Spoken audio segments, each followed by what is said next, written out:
2 Corinthiens chapitre 6. Aussi, nous qui travaillons ensemble à cette tâche, nous vous invitons à ne pas laisser sans effet la grâce que vous avez reçue de Dieu.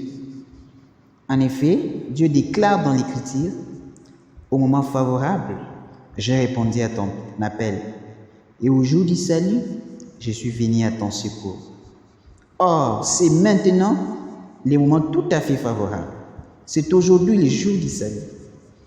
Pour que notre ministère soit sans reproche, nous évitons en toute chose de causer la chute de qui que ce soit. Et voici comment nous nous recommandons nous-mêmes en toute chose comme serviteurs de Dieu.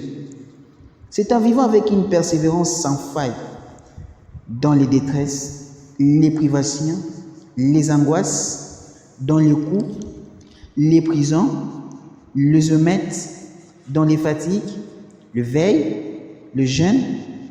C'est par la pureté, par la connaissance, par la patience, par la bonté, par l'Esprit Saint, par l'amour sans feinte, par la parole de vérité, par la puissance de Dieu. C'est par les armes de la justice, offensives ou défensives. Qu'on nous honore ou qu'on nous méprise, que l'on dise de nous du mal ou du bien. Et encore, on nous prend pour des imposteurs, mais nous disons la vérité. On nous prend pour des inconnus, et pourtant on nous connaît bien. On nous prend pour des mourants, et voici nous sommes toujours en vie. On nous prend pour des condamnés, mais nous ne sommes pas exécutés.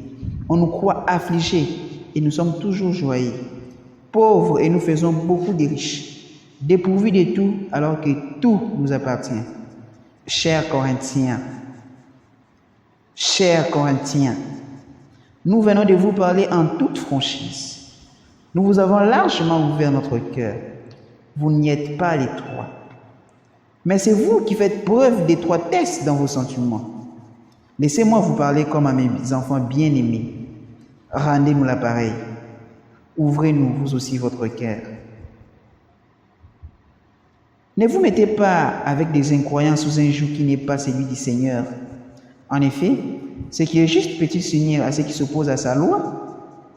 La lumière peut-elle être solidaire des ténèbres?